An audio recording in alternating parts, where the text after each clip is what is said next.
a drop of about 1,000,000 feet below us, and I very nearly bounced out of her hand over the railings when she jumped. "Be careful with me, Grandma," I said. "What an idea," she said. "It's fantastic. It's tremendous. You're a genius, my darling." "Wouldn't it be something?" I said. "Wouldn't it really be something? We'd get rid of every witch in England in one swoop," she cried. "And the Grand High Witch, too, in the bargain. We've got to try it," I said. "Listen," she said, nearly dropping me over the balcony once again in her excitement.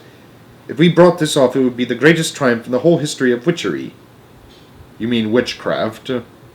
"There's a lot of work to do," I said. "Of course there's a lot of work to do," she said. "Just for a start, suppose you did manage to get hold of one of those vials. How would you get it into their food?" "We'll work that out later," I said. "Let's just try to get the stuff first. How can we find out for sure if that's the room just below us?" "We shall check it out immediately," my grandmother said. "Come along, there's not a second to waste."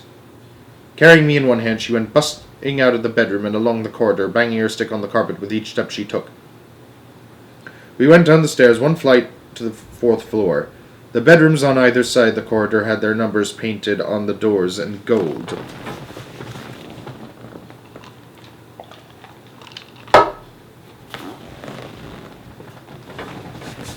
"Here it is," my grandmother cried. "Room number 454.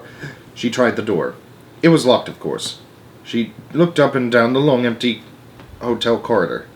"I do believe you're right," she said. "This room is almost certainly directly below yours."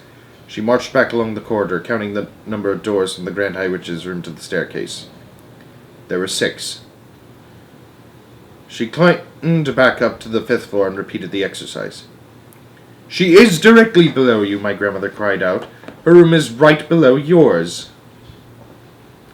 She carried me back into my own bedroom and went out once again onto the balcony. "That's her balcony down there," she said. "And what's more, the door from her balcony into her bedroom is wide open. How are you going to climb down?" "I don't know," I said. Our rooms were in front of the hotel, and they looked down onto the beach and the sea. Immediately below my balcony, thousands of feet below, I could see a fence of spiked railings. If I fell, I'd be a goner. "I've got it," my grandmother cried. With me in her hand, she rushed back into her own room and began rummaging in the chest of drawers. She came out with a ball of blue knitted wool.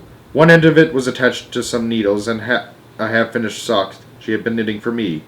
"This is perfect," she said. "I shall put you in a sock and lower you down onto the Grand High Witch's balcony. But we must hurry. Any moment now that monster will be returning to our room." To be continued.